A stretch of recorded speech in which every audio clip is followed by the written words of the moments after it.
Mesdames et messieurs, bonsoir. Très heureuse de vous revoir à nouveau dans AgriNews. L'ambassadeur de France près le Bénin, Mac Vizi, a visité ce vendredi conjointement avec le directeur de l'Agence française pour le développement AFD au Bénin des réalisations du projet d'appui au développement agricole des collines en PADAC en compagnie du conseiller technique du ministre de l'Agriculture à la promotion de l'élevage et de la pêche et du coordinateur du dit projet. La délégation a visité l'abattoir central de Glazoué, qui est un projet porté par la commune de Glazoué pour le bien-être des usagers, et la pépinière privée de production de plants greffés d'anacadier de Akakpo Goudayon, qui est quant à elle une initiative privée sélectionnée à l'issue d'appels d'offres du PADAC, financée à travers les réalisations de forages équipés et d'une clôture grillagée pour la sécurité et la disponibilité de l'eau à plein temps. Pour l'ambassadeur de France près le Bénin, Mac Vizi, l'abattoir est un outil important pour les acteurs du secteur de l'élevage. Le directeur bénin de l'AFD, Jérôme Bertrand Aroy, pour sa part satisfait du déroulement du PADAC, a promis que des discussions sont ouvertes avec le ministère béninois de l'Agriculture pour d'autres appuis dans les collines. Le gouvernement du Bénin étant très attaché à la qualité des aliments, le conseiller technique de la promotion de l'élevage et de la pêche, Diaouga Mamadou Boubaka, a proposé un avenant pour l'adduction d'eau sur le site de l'abattoir. Il a aussi salué le professionnalisme du pépinière d'Akakpo Goudayon qui l'a tenu à rassurer sur les opportunités d'écoulement de sa production avec la nouvelle des 300 000 hectares d'anacadier que le gouvernement s'apprête à réaliser. Ensuite, la campagne de commercialisation des noix de cajou pour le compte de 2021 a débuté ce 11 mars et prend fin le 31 octobre prochain. C'est à Kétou, dans le département du Plateau, que le ministre Gaston Dossouri, chargé de l'agriculture et de l'élevage et de la pêche, et son collègue Chadia Alimentou, Assouman, ministre de l'Industrie et du Commerce, ont donné l'information en présence de Vincent Akpona et Valère Fatonbo, respectivement premier adjoint au maire de Kétou et préfet du Plateau, et Edouard Achokba, président de l'interprofession de la filière d'Akajou. À l'occasion de cette cérémonie officielle, le prix de l'amande d'Akajou a été fixé à 300 francs CFA le kilogramme. C'est le prix plancher d'achat aux producteurs des noix de cajou. Pour la ministre Chadia Alimatou Assouman, ce lancement permet de faire avec l'ensemble des acteurs de la filière un bilan et de prendre les engagements pour un développement de la filière de l'économie béninoise. Le Conseil national des exportateurs de cajou, CONEC, a enregistré 70 sociétés ayant exprimé une intention d'exportation de cajou brut du Bénin et au cours de la campagne écoulée. Ainsi, 137 205 tonnes de noix de cajou brut ont été pesées au niveau des pompes bascules. En ce qui concerne la transformation, seulement 11 045 tonnes, soit 6,49% de noix de cajou ont été transformées. Ce faible taux est dû à la suspension de certains contrats en cette période de Covid-19, a souligné la ministre de Commerce. Le ministre en charge de l'agriculture, Gaston Kossi Dossouri, a exhorté quant à lui les acteurs de la filière cajou à travailler pour l'amélioration de la productivité et la transformation. Puis il a invité les producteurs à se mettre en groupement avec des normes coopératives pour bénéficier des appuis de l'État, à utiliser les plantes greffées pour les nouvelles plantations en vue de l'homogénéité de la plantation. Le directeur général du Fonds national de développement agricole, Valère Oussou, était ce dimanche 14 mars 2021 l'invité de l'émission 90 minutes pour convaincre. À cette occasion, il s'est prononcé sur les critères remplis pour les exploitants du secteur agricole pour bénéficier de ce fonds.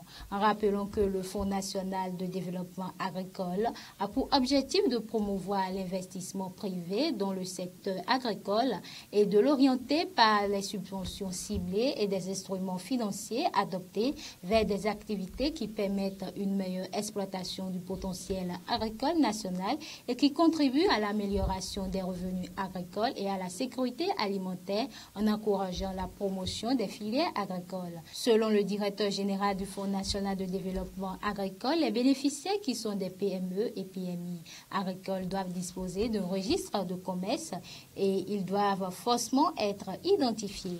Les producteurs, les transformateurs organisés en coopératives immatriculées au ministère de l'Agriculture, de l'Élevage et de la Pêche. Les petits exploitants aussi doivent être organisés en coopératives immatriculées pour bénéficier de la subvention. Si vous avez déjà des impayés dans les systèmes financiers décentralisés ou dans les banques, vous n'êtes pas éligible, explique-t-il. Il est à rappeler que l'émission a également connu la participation de Haruna Lawani, président de la plateforme nationale des organisations paysannes et de producteurs agricoles du Bénin.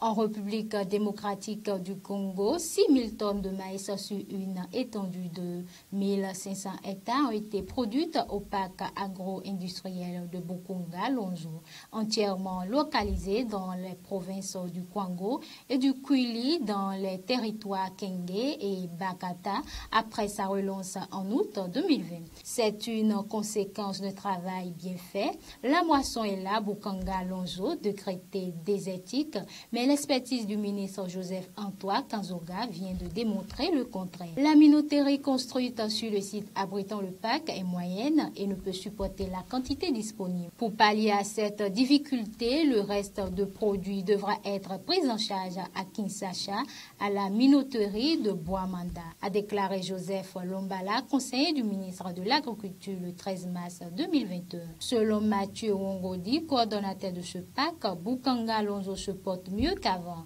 Nous ne nous attendions pas à ces merveilles. Nous nous portons bien grâce à l'équipe avec laquelle nous travaillons, mais aussi beaucoup plus de soutien du ministère de l'Agriculture, s'est-il réjoui. Le chef de garage du parc de Bukunga-Lonzo, Michel Lewala, a indiqué qu'ils ont essayé de remettre les engins en mouvement parce qu'il fallait préparer les machines pour le labo. Inauguré le 15 juillet 2014, le projet Bukunga-Lonzo était censé relancer l'agriculture et doper le développement de la RDC qui importe chaque année pour environ 1,5 milliard USD de denrées alimentaires. Ce projet était à l'arrêt depuis 2017 avec plusieurs engins qui n'ont pas été utilisés. Au Mozambique, la sécurité alimentaire est menacée, alerte Caritas.